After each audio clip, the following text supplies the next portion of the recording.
We're live. We're live. Wow. Welcome to the alternative Blacks Pod Average Joes. We finally got this working. A new setup. I think we got some things to figure out still. It took us only 40 minutes to get this up and running. Hopefully it's up and running. Now I got to go back and Yeah. check. So as I'm going to check to make sure everything is running right, Chris, what are you drinking tonight? After all that, absinthe maybe sounds like it would be great. Um, I'm actually drinking the Schnitz Creek Lebanon Bologna Smokehouse 7, a little throwback ale um, to our first smoked beer with your dad. It's out right now, so I saw it and I'm like, you know what? It's appropriate to new beginnings and whatnot, as it were. So here we are, and it's delicious. It does feel a little more like more balanced than it used to be. Like it's less Lebanon bologna smoke and more like it's damn near a barley wine. It's not that alcoholic, but it's like got the sweetness to it. Delicious. It's no bologna, so I quite enjoy. I quite enjoy it. It says no bologna on the thing. So let's see if I can. Can you see the There we studio go. chat? Ooh, let me pull that bad boy up right here. Having fun with new technology. New technology is always good. It's a loading. As you're dealing with It's that, I will tell you about what I'm drinking. This is Connect yeah. and Flow. This is from Brewery ARS. It's a hazy IPA which has Citra, Idaho, and mango blend. It's delicious. It's fruity. Probably gonna give me a headache. I love the can art. Yeah. But it was just something that I wanted to try. I went over to ARS because they have a collaboration with Dock Street. They don't have it at Fishtown. I don't know why, but they don't. Um, they didn't say that they wouldn't get it. I just didn't see it, and I wasn't in the mood to ask. So this is what I got. It's good. It's very very tasty, um, and I felt like I could talk about something brewing related real quick. I dry hopping today, right? Like so I've done a Okay. couple dry hops by myself before, and they were like hey us. There were some things that just didn't feel like it was going right, and so it was really nice to have Rich back in to like walk through it and watch. And Okay. and his notes and what he did were different. I'm just gonna say that from the beginning. You know when you just know something for so long, there's no way. It's kind of like how Michael Jordan would be an awful basketball coach, Yeah, and he was an awful GM. I think Michael Jordan would very much be like Mr. Harris teaching math. You just got to make it go in. Ew. He did. Mr. Harris sure did. Yeah. So did Kobe. R.I.P. What do you rate your beer, by the way? Oh, it's a solid like seven out of 10. Like sorry, the chat's going off for old person. Hey, I just want to check in. You're still there? I'm having to continue to check.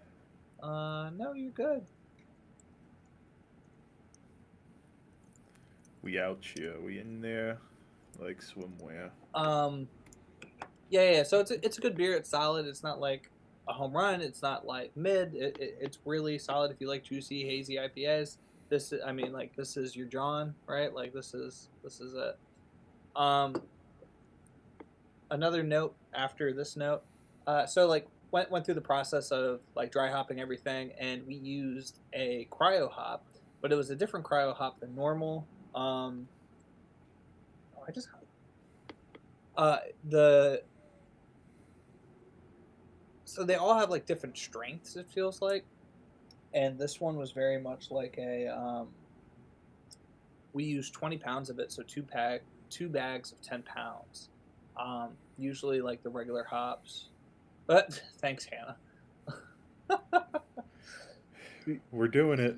Yeah. Blame me as always, Yes. and my shitty computer. We went through all of it. I mean, I still don't have my like microphone figured out, so this is just a prop. Nothing.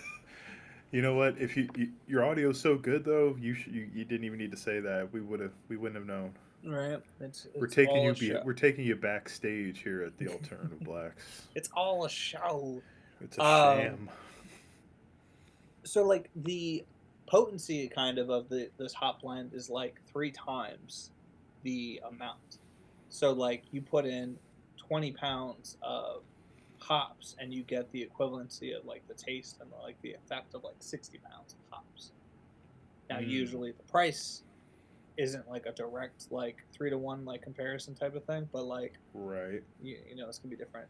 And so we used Yakima hops, like cryo hops prior the first time around, and was like, all right, this is fine. But this is Crosby hops, and it's Crosby like already hops. just adding it in was crazy. And so it doesn't even like, so before they used to come in like this hop pellet, right? Like you've seen the hop pellet, looks like hamster food. Yes. And so the cryo hop still came in like that. This was like powder, like it was just like the powder. Like if you took those cryo hop, like the regular pellets, and like smushed it all up, that's how it came. So it kind of like, it was still a little clumpy, and you just kind of dumped like it bulk. Yeah, it was like sand. Like if you had like that kinetic sand in you, like a little lighter than that. Like it had the same feel, but it was light. So we dumped that in, and with that process, usually you're going back and forth between the fermenter and the like keg that we use for it, like 3, 4, 5 times until like it stops looking green and looks more like beer. This we brought the beer in, mixed it up, sent it back, it looked green, and then sent it back in, mixed it up, sent it back to the fermenter, and it was beer. It was one of the most incredible, like, that was because you don't have to, it doesn't have to break up. It probably dissolved like immediately. Exactly. It was incredible. You're talking about time and effort saved. Yeah, that was nice. That was really nice. So then, how much would that have saved, or did that save, like from like a standard dry hop procedure? Like time, or like time, effort. Well, like again, like as I was saying, like the first time I did like adding these hops, it was just like, it was a crazy, you know. It took me like a full day to do a dry hop for one time, which it shouldn't. It should not. Now, when I was doing it, I was also doing the cleaning part of it. Like I got there today, and I was just like there as soon as like it was ready to like throw the hops in. But there is like the whole process of cleaning it, purging it, you know, getting it ready for that, and then finally adding them in. But again, this was 2 bags of it, so 10-pound bags that needed to be put in. So that has its own like procedure of letting it purge for like 10 minutes to make sure everything's fine.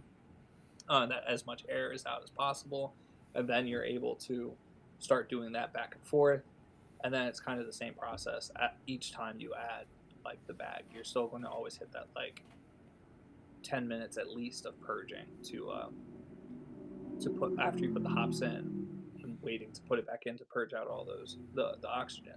And so if this was the equivalent of 60, right, and you usually like 11 pounds, you would have had to do that at least 6 times. And that was just for the Amarillo hops. We didn't even get to the Chinook, and that was 2 bags of regular hops of 11 pounds, so 22 pounds of Chinook hops went into it.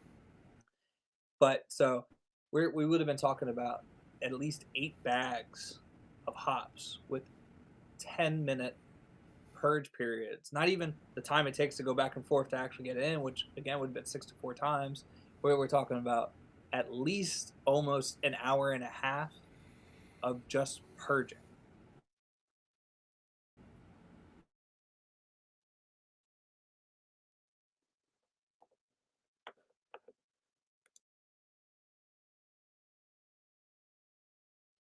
What happened to your audio? I can't hear you now.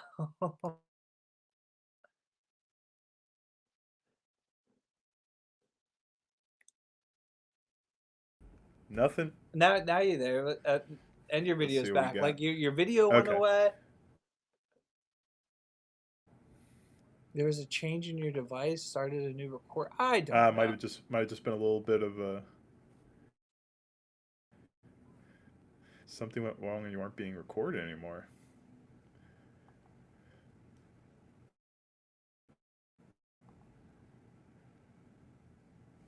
Interesting. Like I can hear you.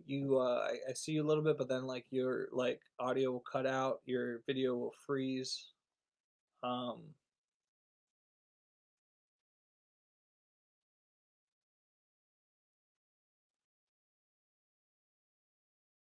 Okay. Well, we're refreshing here. So, I don't know if you can hear me. Oh, Chris came in with there's a third Chris right now. I kid you not. So Okay, your feel other like- Chris went away. Were there two Chris's up here? Introducing breaking Chris's out the, twin brother, Briss. I'm gonna probably like I don't have Ethernet. I don't have a straight Ethernet cable set up on this laptop, but I'm gonna probably do a little bit of research and hardwire for the next session. I think that might. I don't know if that'll solve. It'll at least solve like the stability stuff.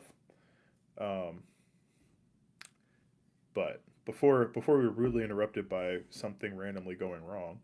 No, I was talking about how like we used to think like, damn, why are these double dry hops beers so like expensive? Like they're so much more expensive than the next thing. And the assumption is, well, you're using more hops, and sure, that is definitely, I'm sure, some of the costs, but sounds like a lot of that is literally just like the labor and like the manual labor it takes and like the work hours that it takes to accomplish it is taking away so much time that could be spent doing literally anything else, and Right. it's a time consuming process, right?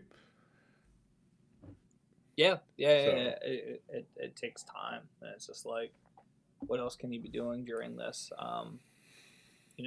This one like Literally thankfully anything. doesn't take any like away from any like hot water. Like some processes will take away from like hot water being able to be used, so you can't do like one thing while the other is going on. But this one does take, at least the way he does it. He only has 2 CO2 lines, and this takes both. And so you're moving like resources now too, so same type of issue, right? yeah, so you have like CO2 pushing 2 different ways, right? So like you have a CO2 line that's hooked up closer to the fermenting tank. So when you're putting hops in, it's pushing CO2 out, which is also pushing the oxygen out, right? Like to minimize the amount of oxygen that's getting in. And that's really what you're purging out for those like 10 minutes. Is it keeps pushing out that way. So any oxygen that might have gotten in anywhere. Why is Tyler in a bunker? Because this is a war. it's a war on terror. Hi, Pete. Actually, yes, it's a war on our own IT issues. Oh my god, we are getting our asses kicked. Yes, Chris. Yeah, and Pete, you're only coming in. Oh, Pete, I heard you got a new job. That's what I want to hear about. But I also heard you got a new job an hour further away from Philly. So if you're still here, is he just like in Ohio at this point? that's what I'm saying. Like, so like you went from like what? What are you on Lake Erie? Where's Meadville? Oh, Meadville. That's where our Northwest office is at. So, so Northwest sounds not close. Yeah, it's like an hour south of Erie, I think. There you go. There's the answers have been answered. Yeah, Pete, are you in a bunker in Erie right now? Many a life update coming. I can't wait to hear it. Oh. But congrats on the updates. He's a Tomlin insider now. He really is. Yeah. So you have the CO2 pushing out, and then when you go to put everything back in towards the tank, you use the CO2 again, like a different CO2, to push it back into the tank. So, but if you only have 2 lines, you can't do anything else that would require CO2. There are things that you can be doing, obviously, still without that, but Yeah. if you only have 2 people as well, or if you're only by yourself, like Rich was, you're really not doing anything. And this is like very, only one job at a time, type of stuff going on. So it was a short day, but like this is what we were doing. Now, what I also wanted to say is, I think I've shared some of these beer magazines with you. Yeah, it's contagious. So like most brewers get like these beer magazines, and we were going over it the other day, and they were like on like earlier page of this, it had it had 3 great beer shops to go to in the world. One was in like England, one was in like, call it Germany, and then the other was Chicago. It was promiscuous. Did we just hit a top 3 beer shop in the world? Because of a random walk that I went in Chicago, and I was like, because this of a place random looks drunk cool. Tyler walk. A random drunk Tyler walk this is the most disgustingly Tyler thing that I think I've ever heard. I'm absolutely disgusted. Like, but I'm it's sick an to amazing myself. place. It's such a great place. And it's such a great. Early Mary's could have easily been on that list. Just saying.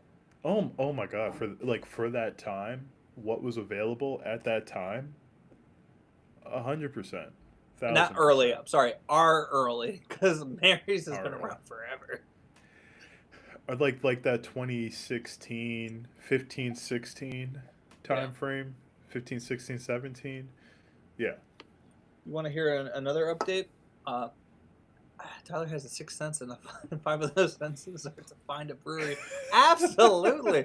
Smells like beer. Sounds like beer. Tastes like beer. Looks like beer. It feels like beer. My beer sense is tingling. You're drinking a beer. Shut up. And the sixth sense is martini.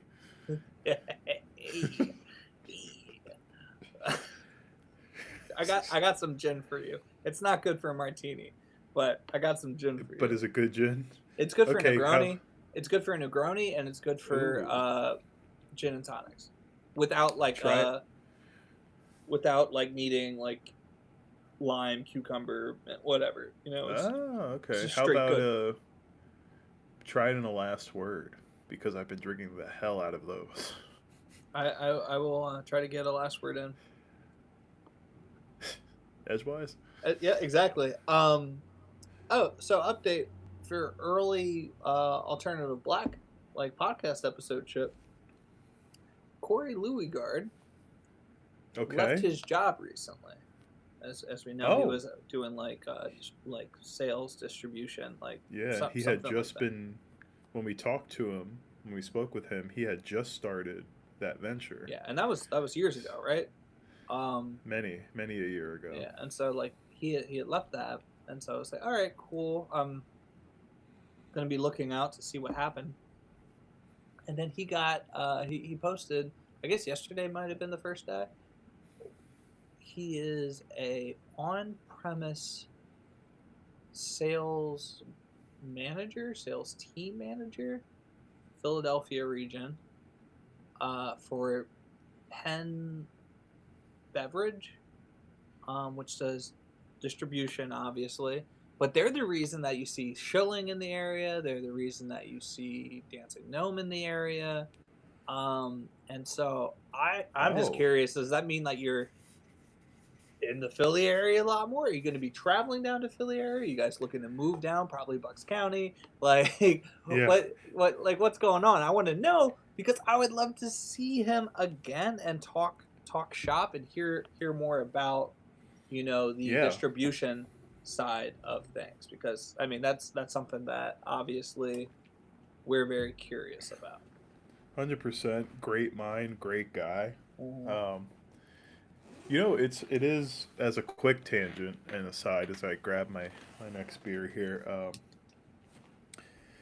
It's kind of crazy, like the types of like, pre, I don't even know what to call it, like a pre-relationship before beer Yeah, with certain people that you come back and you're like, huh, that's pretty dope. Like Miss Seckler, yeah.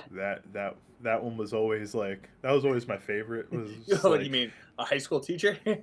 but just like the early days of us being on Untapped and just getting like Miss Seckler, just all kinds of different tags, like just so many different check-ins, and then like Corey is another one. Like just like it's just cool. It's fun.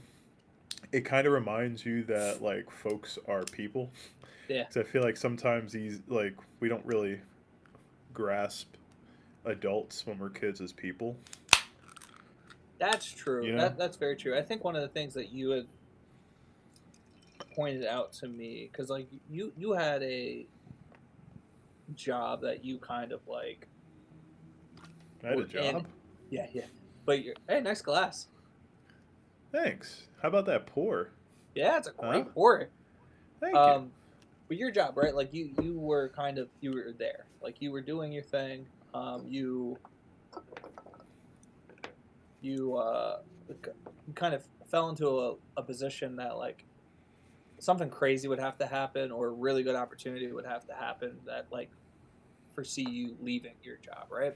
And so like you get to know your coworkers a little better. You get to um, really build these like relationships. And I remember something early on Yeah. that you said was just like, you know, again, go back to as a kid, you think that the adults have it all figured out, and then you realize nobody knows what the fuck's going on. Yo, nobody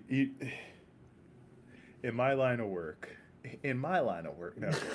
But isn't it so true with I mean, you could speak to this too. It's just like you realize you get into a position and you deal with people much older than you and much more experienced than you, and you quickly real and to your point, like the job that I'm in now, when I started, I had zero experience, zero background knowledge of it, and it's just like, man, people really are just figuring it out as they go. Like, I'm fine, and that was kind of just like you realize quickly that it's like, oh, I'm capable enough. I'm fine. I don't need it all figured out. Most people don't have it all figured out, and you realize there's people who are damn near retirement age who never figured it out, and they're somehow fine. Now, granted, they had a much better social safety net than we're gonna have, but that's neither here nor there. Where is it? We don't know. It's not gonna be with us. Um, but I said that to like piggyback off your point of people are people too, right? Like that's People are essentially people. people are people Yeah. too, and I think that's a big thing. If I feel like we're getting back into the rhythm of things, how do we bring this back to the whole point of the show, right? Like, so I remember being down in Atlanta and seeing Ale Sharpton at a brewery that no longer exists, actually. Uh, and, Sad. yeah, That and that location is insane. it Was was insane. great. Yeah, you had been there, and like that's what like Yeah. made me want to go check it out. And then like found out that they were leaving, and like seeing the tanks, like 'cause the tanks were huge. Seeing the equipment that wasn't going to be there anymore. Huge It was a tanks. cool space, and like I didn't even like get into brewing yet. And, like retro, like retrospectively looking back and thinking about it now, like, wow, that was insane, like setup. Um, Seriously. but I remember going up to him. I was just like, I was like kind of being hesitant and telling him, like, I was like, I wasn't sure if I should like go up to you or whatnot. Like, I didn't always go up, right? Always say hi. Um, and that really put it on to me, like, nobody's really like beyond approach in that like sense, and not in the sense of like, oh, I should be able to talk to anybody, but like in the sense of like, if you go up with like true intentions, like good intentions of like, hey, like, I Yeah. recognize you type shit, like that goes a long way. And it's happened then, like, so like the like 2 or 3 times now that I've seen him in person, like it like the recognition's there now, because it's just like, oh yeah, I remember you. I Last time was that Dancing Gnome. I saw that Dancing Gnome after That's Barrel and right. Flow. That's Yeah, right. yeah. Remember? Yeah. Like, Yeah. Yeah, that's so true, and I do think like and I have to tell myself this too. This is why I'm bringing this up, is the fact that it's like, because I'm a very antisocial person. So why am I doing this? I gotta don't get know. you an anti-social drinkers club shirt. Honestly, I would wear the hell out of a shirt like that. Like, because I consume 99% of my drinks at home. Um, but it's just like the fact that if you go up with the intention, like you're saying, then there's always that fear of like the rejection, or that never meet your heroes type of interaction that Yeah, could happen. But it's just like, also, if you go up with good intentions and you're not being obnoxious, you're treating them as, hey, like with reverence, like, hey, like, aren't you this person, or hey, I see you as the person you are, but approach with respect. And if they are worthy of your time, and every bit the person you think they are, they'll respond appropriately well, like Al Sharpton did. yeah, You know, so that fear of like, oh, they're just going to be above it all. It's like, well, if that person exists and they are that pompous and obtuse, then you really didn't want that interaction anyway. You know what I mean? And that's just something like, as a perspective thing, right? It's like, go up, say hi to that person. If they're the down to earth and just normal person that you think they are, you know, then there's no reason to not yeah. go talk to that person. And that was huge in like this community that we're in, right? Because like I think about it all the time, like how I got the other like dope like Harris Family Brewing like glass was they did the collab with Love City, but like I'd gone out and like seen them at like multiple locations as they do like collaborations and stuff. And so like the time they were here at Love City and I went out to see them, they were just excited to see somebody that like they recognized, right? And so they made sure I got a glass. But that even goes as far as like with Rich as well, right? I remember going up to one of the pop ups originally and getting the beer, introducing myself, meeting him, meeting Gus, and being like really really cool about it all, and just like excited because it's like black beer, right? Because like that was the whole thing that we've been like searching for, and then seeing them at Barrel and Flow, but then like I even going to their opening. Uh, Going in and Rich coming up, seeing me, and like throwing like the coaster, the Alternative Blacks coaster onto the bar in front of me, just like as like another nod, was like so fucking dope. And yet I still at Log Jamming, But like that's out last of a year, movie, by the way. That whole interaction is like out of a movie. but then at Log Jamming last year still, and this is even after seeing him at another festival and like chatting it up and helping him like break down. At Logjam, and I'm still like I'm still seeking out the scholarship, which again I'll have to go through another round of like applying for. Um, but I was still like, do I approach Rich and talk to him about this and all this other stuff? And Hannah really had to like push me forward to have that conversation. And now I'm an assistant brewer there, but because of going up and talking.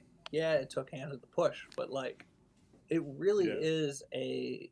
I think these communities that you build, especially when they are so niche and when they are so small, which will transition me into a different conversation point after you say your piece.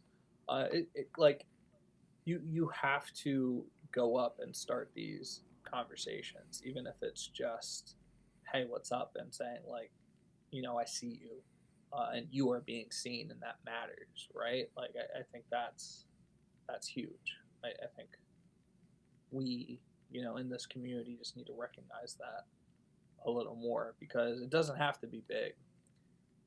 The impact can still be like it doesn't have to be big in terms of people, a lot of people. The impact can still be huge. And that's it, right? Like I think community is like the one thing that someone I'm as I just said, like a pretty antisocial person, right? And I don't necessarily seek out community as much as I really should. And I realize that like when I have an interaction with someone from whatever community that I'm in at the time, right? Like if I go to the gym and like there's someone, at the gym that is like, oh, like, hey Chris, like how you doing? Like what are you doing? And like getting into that like shop talk of like workouts and things of that nature. It's like there's like a little bit of dopamine hit, there's a little bit of mood boosting, a little bit of hey, like I feel good because I'm interacting with community. Let's get Chris out of And his shell. you know, and it's the same thing with beer, it's the same thing with like why I do this podcast is mostly like we did this because we just wanted to stay connected. Yep. You know Yep. what I mean? Definitely. And like that's why we still do it, and that's the main point is community. You know what I mean? And to the macro point of like the connections and giving people a shot, that's all based on community, like wanting to build community, having it, and wanting to bring someone into it, um, and recognizing that community is what's going to keep you, if someone's struggling, community is what helps, right? um, or what can help, uh, people who actually care about the other people as individuals, you know, not just as money or business or numbers, right? It's about actually caring about the other person, enjoying them succeeding, seeing them succeeding, helping them succeed, and they might help you succeed, but it's not because you're looking to get ahead, it's because you want to see whatever you're doing become better. I think again, one of my favorite parts about beer is that part is the collaboration element of it all. When you Yeah. think about the breweries that actually collab and everything that they do, um, that was always my favorite part. It's this. That's why I like Barrel and Flow, right? Because it's this idea of getting together and sometimes this brewery just has a better facility and capability of like turning out beer like that, and so they can volunteer their time to do the collaboration. They can take the whole responsibility on. You get to meet up maybe and do it all together. Like there's a lot of ways to do it, but that collaborative nature, it's the pot is big enough for everybody. Very rarely Yeah. do you see breweries actually going like head to head clashing. Like I think for the most part, breweries know that like, oh, there's enough to go around as long as we're like true to us and our clients. You like we're not worried that so and so Yeah. opened up across the street. Yeah, like and certainly, saturate market saturation is a thing, right? And like there was that point, but I think at this point the bubble has burst for some time now, and the folks that are doing it well enough and that are unique enough, whether it's hey, our beer is good, maybe it's not like blowing everyone away, but we have good beer we have a great location that provides something to the folks around us, to the neighborhood, um, and that's that's what's going to, again, comes back to community, right? Are you bringing community in? Like, if you're not providing if you're not providing that service to the community around you, then honestly, the product has to be that much better. Alternative blacks. The quality has to be like so great that you can handle not being part of the community. And even then, you're still gonna get folks that, hey, like, I'll go get the stuff because it's so good, but it's like, hey, you're not like doing anything else for me. I'll go hang out at Humble Parlor, you know. Right. I'll go hang out at Philadelphia Brewing or something. You know what I mean? Like, I'll go hang out at a place where it's like I'm comfortable here. I can just go hang out here. And sure, maybe you have the best cool IPA on the block or something, the best beer on the block or something, and I can go buy that and go home and drink it or whatever. But it's like, what am I gonna do when I'm out? I want to go spend time at a place, and those are the places that'll last because that's again, I'm you're glad you building your brought up. regulars, you're Sorry. building your community. Yeah. I'm done. I'm done. Yeah, No, go ahead. I'm glad you brought up Humble because I think Humble, like, what they do better than anybody else, and like I truly mean that. What Humble does better than anybody else is make you feel seen, like as like the owners. Guests sometimes, but like the owners through and through, like honestly, are always Yeah, excited for you to like pop in, even if it's your first time there. They make you feel like a regular. Like they really try to get to know you, what brought you in, like cool, like all that kind of stuff about where you from. Um, and so like for some reason, Humble sticks out to me a lot because it even though they truly are my neighbor, like they truly just feel like a neighbor. Like it's just like, oh, you happen to own a craft like brewery. No matter what you guys were doing in this location, I would come in and see you guys. Is yeah. really what it is. I could like the fact that they make good beer. It just like adds on to it. You know, It's a plus. It he is a does really good plus. like IPAs, and he does like that cream ale that's really good. That Um, cream ale so good. and they have a good mild. So, You anywho, have to have a good mild, apparently. You have to yeah, have a good mild in the on the Philly East Coast. region, yeah. But we what made me want to discuss this? Oh, being seen in the community, like and like just like there not being a lot of you, and so like making these connections and how important that like really is.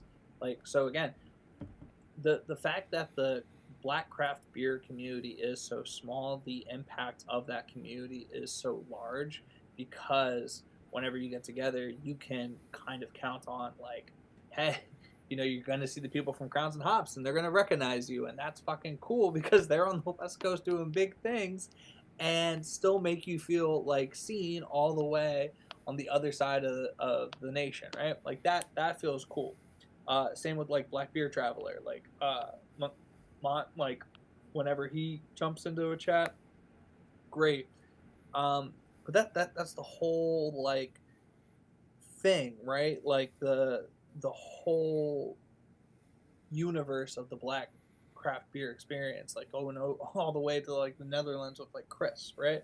It's even if you don't, and maybe this is the man experience too, even if you don't talk to those people for years, as soon as you Yeah. see them, it's like picking right back up, right? Like that's also the cool element of it. And so talking about like why it's so important to have things like Barrel and Flow, especially Barrel Flow on like the nights leading up to the actual event, where it's very much centered around everyone that's going to be participating. It's more of like uh, the collaborators, the vendors, and everything doing their own party. And then there's Barrel and Flow. That's for the people that are going to pay for it. That's what like pays the bills. Um, I know I had my gripes about that before, but like it just like clicked. Uh, you have all this like lead up. It's really important to celebrate, that commonality and that thing that's bringing you all together. And what's sad is also the happiest part about it. And that's my transition into the French Open. That's my transition Ooh. to Mm.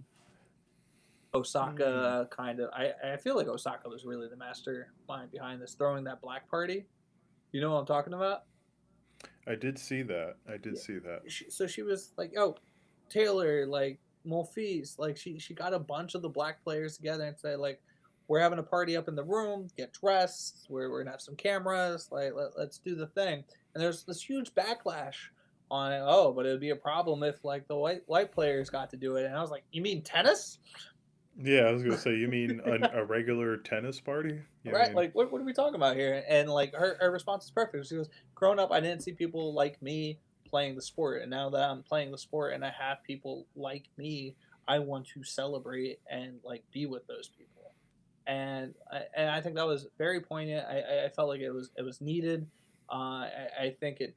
She always has like a very good image marketing like strategy going on. So I think it was, they're going to talk about me being a distraction outside of the sport regardless. So you know what? I'm going to, and I loved it.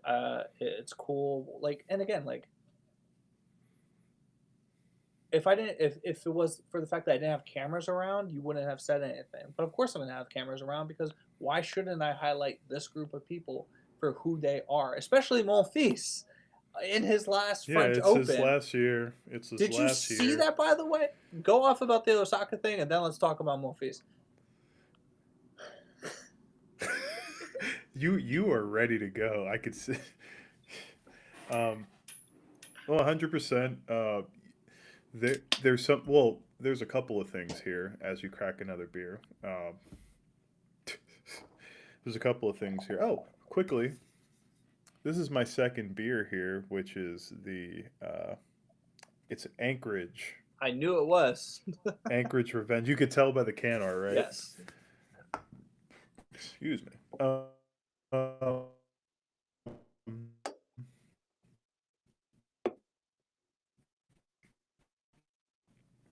No, where'd you go?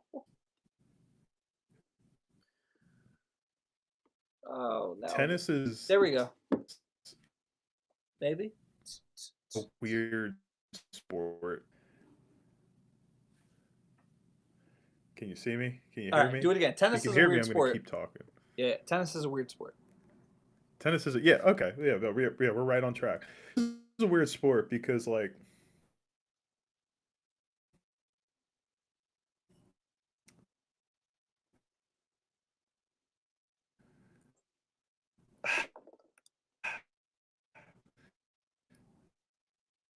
what will for the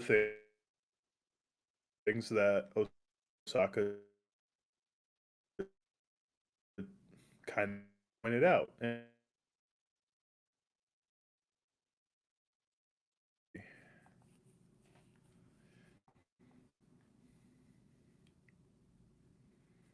am I good? Again, Are we yeah, but good? like it. All right. Yeah, just go. For the reason that Osaka pointed out, right? Like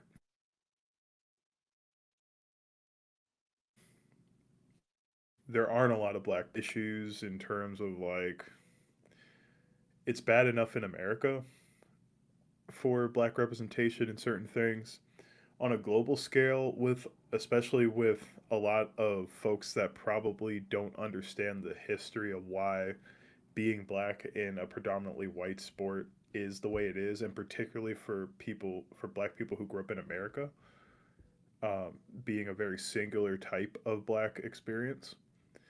And that's not even to say like there's other black experiences. I'm sure Monfils had issues, growing up, and in fact, he had issues throughout his career with scrutiny because he was not taking it seriously, and Bro, he was so talented, but he just doesn't have the mentality. It's always that kind of BS thing. It's always the mentality. It's like the Bill Burr thing where it's like, oh yeah, white guys when they do something, it's a smart play. when, when black guys do something, it's like athletic, like jumping over five guys type of thing, right? It's like that. That's how things are always framed, and so it's like, It's oh, the a black guys natural never talent quite. versus like you know, like something that it's the Ray Allen thing, right? Oh, he's just a natural shooter. Bitch, I worked hard for this. Yeah, exactly. 100% exactly. And it's just like, yes, Monfils had crazy athleticism and crazy talent, but it's like the success that he had for as long as he had, there aren't a lot of people that can replicate what he did. He's tied for the most wins at the French Open for a Frenchman. Need we say anything else? Period. If he would have won against the other young Frenchman, he would have broken the record. It would have been Yeah. the most. He has like one of the most like like he has the most five setters. Like Yeah, like he, you know, again, I think it comes like if he plays in a different era, he might be way more successful, but he was kind of in that era with these like all-time great players. like And it's just like, what are you going to do? Like it's the same thing as like Andy Murray, uh Stan Wawrinka. It's just like they downgrade these players. Oh, well, Andy only won twice, but Andy it's Murray also like, is not to be laughed at. Stan Wawrinka is not to be laughed at as term as a player. But then again, yeah, you're talking about you. So you have then you had Roddick that was playing as well. You had James Blake for all intents and purposes that yeah, was also a very strong competitor.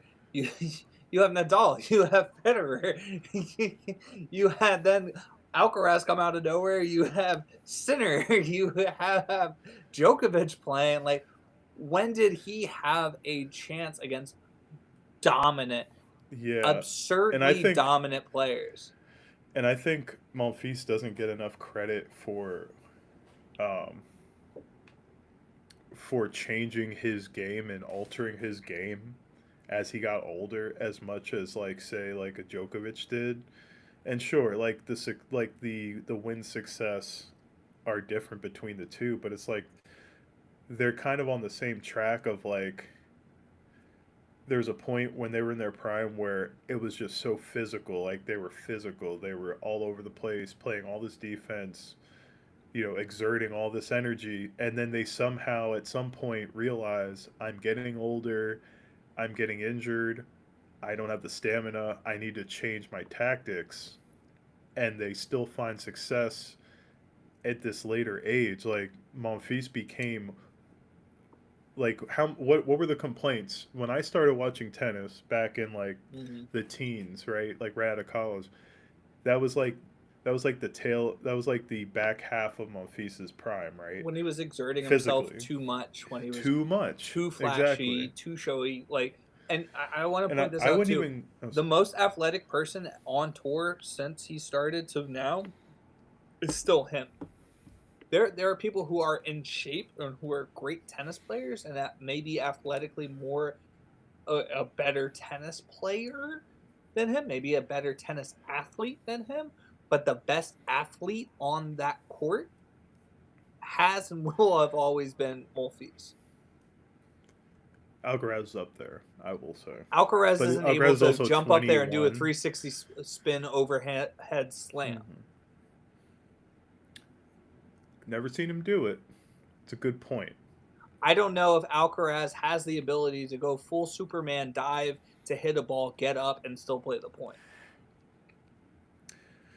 So that's where I think it come like that's where I think part a lot of the annoyance or with like the way he was covered comes in, because it's like people people like to frame it as if he didn't take it seriously enough, and that's clearly not the case.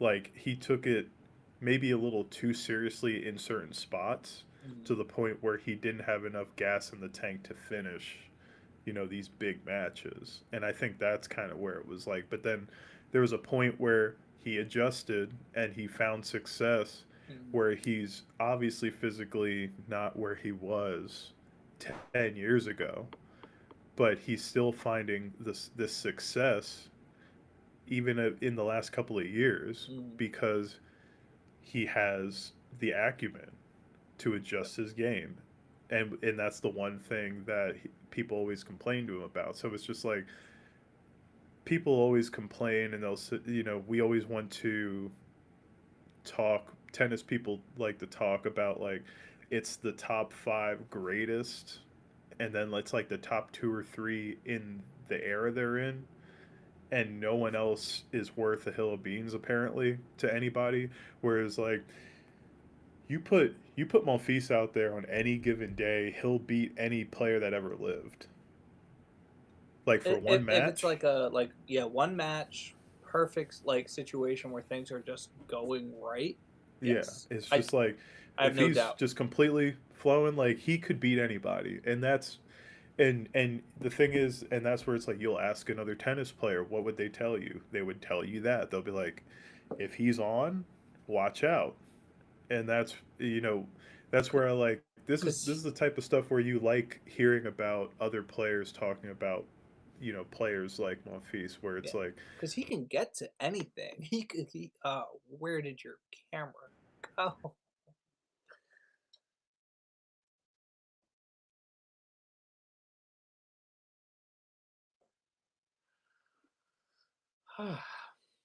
Oh, it's just me again.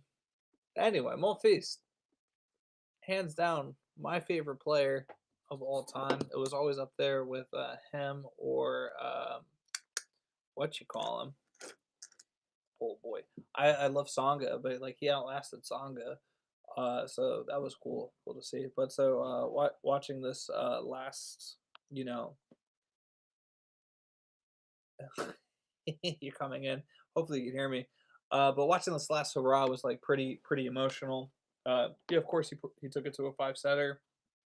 I was really mad when TNT cut away from his ceremony, but then I thought about it. I was like, oh, the ceremony's definitely in French, and so they just definitely weren't gonna have a translation they're for it being right away. English about it. Yeah, exactly. Yeah, So they cut away. So I still need to finish like watching like the ceremony, but it was a classic five setter. I don't know if you watched the match. The Gaston, I, uh, he he was struggling in they call it the minors, like the circuit. yeah, And so like this is actually a huge win for him because it's like at least 150,000 that he'll get just for that match, like for moving on, and that's just allowing him to play for another year, really. Because again, we've talked about like the cost of actually going from place to place and doing yeah. all of this, and so it was kind of bittersweet, but it's also kind of like beautiful in a way because like he lost to another Frenchman, someone that looked up to Monfils. Like Gaston was someone that like grew up watching Monfils and like wanting like that whole like thing. So it is bittersweet, but it is poetic to kind of like pass on the torch. Like everything after that match was great to watch. It was so cool. It was a great day to watch tennis. To be honest, if there was like a last match, I know it's not his like last official match, but if there was like a I mean, but last this is the like one, right? yeah. If there was a last match, that was the one, and it was Yeah, great. it's I like wish it was a different outcome. Yeah, but yeah. I was gonna say it's like Federer at Wimbledon, hmm Murray at Wimbledon, you know, that or even Rafa last year at French Open, or 2 years ago now. Um, Damn, has it been 2 years? That's crazy. I think so. But you know what I mean? Like it's his home tournament, right? Like of course that's gonna be the one, right? And I'm gonna need to go back and watch the ceremony. I didn't catch the ceremony, um, and in fact, I've been slightly out of the loop with tennis. Because like obviously I knew this was Monfils. Came out and said this is going to be his. He's retiring after this year, and this is going to be his last French. Um, Alcaraz not in the draw due to injury. Sinner getting Sinner. Sinner's body just kind of like cramping up on him, and he needed one game, and he would have been chilling, and instead he loses, and it's pretty. He's out. Benton Shelton's out.